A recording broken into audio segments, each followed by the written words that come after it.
Doctor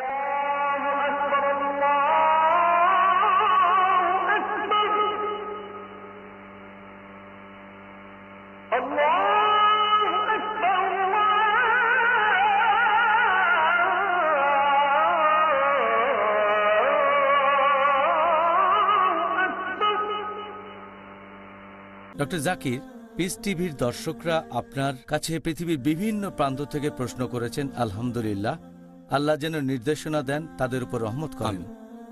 ইসলাম ধর্মের সুন্নত পালনের উদ্দেশ্য কি? নির্দেশনার জন্য কোরআন কি যথেষ্ট নয়? বুঝিয়ে বলবেন কি? সুন্নত পালনের উদ্দেশ্য আসলে কি? পবিত্র কোরআন কি যথেষ্ট নয়? এমন কিছু লোক আছে তথাকথিত আধুনিক ইনভার্টেড কমা, তারা নিজেদের আধুনিক বলে পরিচয় দেয় আর বলে কোরআন কি যথেষ্ট না, সুন্নত মানতে হবে কেন? তারা এটা বুঝতে পারে না যে সুন্নাহ হলো ইসলাম ধর্মের দ্বিতীয় অপরিহার্য উৎস। মুহাম্মদ সাল্লাল্লাহু আলাইহি ওয়াসাল্লামের সহিহ হাদিস, তার কথা, তার কাজ, তার সম্মতি, এগুলো খুবই গুরুত্বপূর্ণ পবিত্র কোরআন সঠিকভাবে বোঝার জন্য।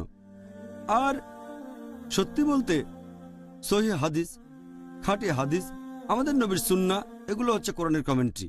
পবিত্র কোরআনে অবশ্যই এরকম কিছু আয়াত আছে যেগুলোর ব্যাখ্যার প্রয়োজন নেই, একেবারে পরিষ্কার। যেমন ধরেন, কুল হুয়াল্লাহু আহাদ, বলো তিনি আল্লাহ এক, অদ্বিতীয়। আমরাও বুঝতে পারছি আল্লাহ কেবলমাত্র একজন, কমেন্ট্রির প্রয়োজন নেই। তবে আরো কিছু আয়াত আছে যেগুলোর কোনো হাদিস ছাড়া, সুন্নাহ ছাড়া অর্থ বুঝতে পারবেন না। যেমন ধরেন, কোরআন বলছে যে একজন মুসলিম ধনী হলে সে জাকাত দেবে। কোরআন নির্দিষ্ট করে বলছে না যে কি পরিমাণ জাকাত তাকে দিতে হবে। যখন আপনি আমাদের নবীর হাদিস পড়বেন, নবীর সুন্নাহ পড়বেন, তখন জানতে পারবেন আপনার যদি স্বর্ণরৌপ্য, ধন দৌলত ইত্যাদি থাকে, তাহলে সেই সম্পদের 2.5% দান করতে হবে। এ ব্যাপারে আগেও বলেছি, যদি হয় কৃষিজাত পণ্য তাহলে সেচ ছাড়া 10%, সেচ দিলে 5%, এরকম বিভিন্ন নিয়ম। হাদিস না থাকলে কিভাবে জানতে পারবেন? পবিত্র কোরআন এ ব্যাপারে বলছে যে কাদের জাকাত দেবেন, কিন্তু কতখানি দিতে হবে সেটা বলেনি। এছাড়াও কোরআন বলছে তোমরা নামাজ পড়ো। কোরআনে কিছু কিছু বিষয়ের উল্লেখ আছে, যেমন সিজদা, তারপর রুকু। বিস্তারিত বলা হয়নি যে কত রাকাত নামাজ পড়তে হবে। নামাজ পড়া সঠিক নিয়ম কি, কিভাবে হাত বাঁধবো, এগুলো পাবেন সুন্নত থেকে। তাহলে হাদিস ছাড়া ইসলামের স্তম্ভগুলো পালন করতে পারবেন না, এতটাই গুরুত্বপূর্ণ। আল্লাহ পবিত্র কোরআনে বলেছেন, সূরা আহজাব অধ্যায় নম্বর 33 আয়াত নম্বর 21, নিশ্চয়ই রাসূলের চরিত্রের মধ্যে রয়েছে সবচেয়ে উত্তম আদর্শ। আর এজন্য আল্লাহ পবিত্র কোরআনে অনেক জায়গায় এই কথা বলেছেন, যেমন সূরা নিসা অধ্যায় নম্বর 4 আয়াত নম্বর 59, যে আতিউল্লাহ ওয়া আতিউর রাসূল, আল্লাহ এবং তার রাসূলকে মান্য করো। তার মানে যদি আল্লাহকে মেনে চলতে চান তাহলে রাসূলকেও মানতে হবে, আর রাসূলকে মানা মানে আল্লাহ সুবহানাহু ওয়া তাআলাকে মেনে চলা। সেজন্য সুন্নাহ হলো অপরিহার্য। কোরআনের কিছু আয়াত আছে যেগুলোর ব্যাখ্যা আমরা কোরআনের ভেতরেই পাবো, তবে অনেক ক্ষেত্রে কোরআনের আয়াত ব্যাখ্যা করার জন্য হাদিস একেবারে অপরিহার্য। যেমন ধরেন, বোঝার সুবিধার জন্য আমি একটা উদাহরণ দিচ্ছি। আল্লাহ পবিত্র কোরআনে বলেছেন সূরা মাইদা অধ্যায় নম্বর 5 আয়াত নম্বর 38, একজন চোর হোক সে পুরুষ অথবা নারী, তাদের হাত কেটে ফেলো, আল্লাহ তাআলার পক্ষ থেকে এটাই আদর্শ দণ্ড। তার মানে কেউ যদি কোনো কিছু চুরি করে, না বলে কোনো কিছু নিয়ে যায়, পবিত্র কোরআন অনুযায়ী তার হাত কেটে ফেলো। তবে যখন বিস্তারিত জানবেন, যখন হাদিস পড়বেন, আমাদের নবীর সুন্নাহ পড়বেন, জানতে পারবেন। এটা আছে সহিহ বুখারীতে খণ্ড নম্বর 8 বুক অফ হুদুদ হাদিস নাম্বার 6789। প্রিয় নবী মুহাম্মদ সাল্লাল্লাহু আলাইহি ওয়াসাল্লাম বলেছেন যে কেউ যদি চুরি করে দিনারের সিকি ভাগ বা একটু বেশি, তার হাত কেটে ফেলতে হবে। মানে যদি এর কম চুরি করে, তার হাত কাটা হবে না। ধরেন কেউ খেতে না পাওয়ার কারণে একটা রুটি চুরি করলো, তার হাত কেটে ফেলতে হবে না। আর সেই এলাকার শাসকের অথবা সেখানকার খলিফার দায়িত্ব সেই লোকের চাহিদা পূরণ করা। তবে কেউ আনন্দ করার জন্য চুরি করলে সেটা হারাম, হাত কেটে ফেলতে হবে। দ্বিতীয়, হাত কাটবেন কোত্থেকে সেটা পাবেন হাদিসে। নবী বলেছেন, হাদিস থেকে জেনেছি কাটবেন কবজি থেকে। অনেকে ভাবতে পারে কাটা হবে আঙ্গুল থেকে বা কনুই থেকে, অথবা কাটা হবে কাঁধ থেকে। হাত কাটবেন কোত্থেকে? হাদিস থেকে জানতে পারবেন কাটবেন কবজি থেকে। কোরআন থেকে এরকম আরো উদাহরণ দেয়া যায় যেখানে সুন্নাহ জানতেই হবে। যেমন ধরেন, আল্লাহ পবিত্র কোরআনে বলেছেন সূরা নিসা অধ্যায় নম্বর 4 আয়াত নম্বর 101, যখন দেশ বিদেশে ভ্রমণ করবে তখন দোষ দেওয়া হবে না যদি সালাত সংক্ষিপ্ত করো। হতে পারে মুশরিকের ভয়ে তারা আক্রমণ করতে পারে। নিশ্চয়ই অবিশ্বাসীগণ তোমাদের প্রকাশ্য শত্রু। এখানে কোরআন পরিষ্কার বলছে ভ্রমণের সময় নামাজ সংক্ষিপ্ত করতে পারেন। হতে পারে অবিশ্বাসীদের ভয়ে যে তারা আক্রমণ করতে পারে। আরো একটা হাদিস, এটা আছে সহিহ মুসলিমে খণ্ড নাম্বার 1 হাদিস নাম্বার 1461, সেখানে একজন সাহাবী হযরত ওমর রাদিয়াল্লাহু আনহুকে জিজ্ঞেস করলেন, পবিত্র কোরআনের আয়াত বলছে যে ভ্রমণের সময় তোমরা নামাজ সংক্ষিপ্ত করতে পারো যদি শত্রুকে ভয় পাও, কিন্তু এখন তো কোনো শত্রু নেই, এখনো কেন সংক্ষেপ করব?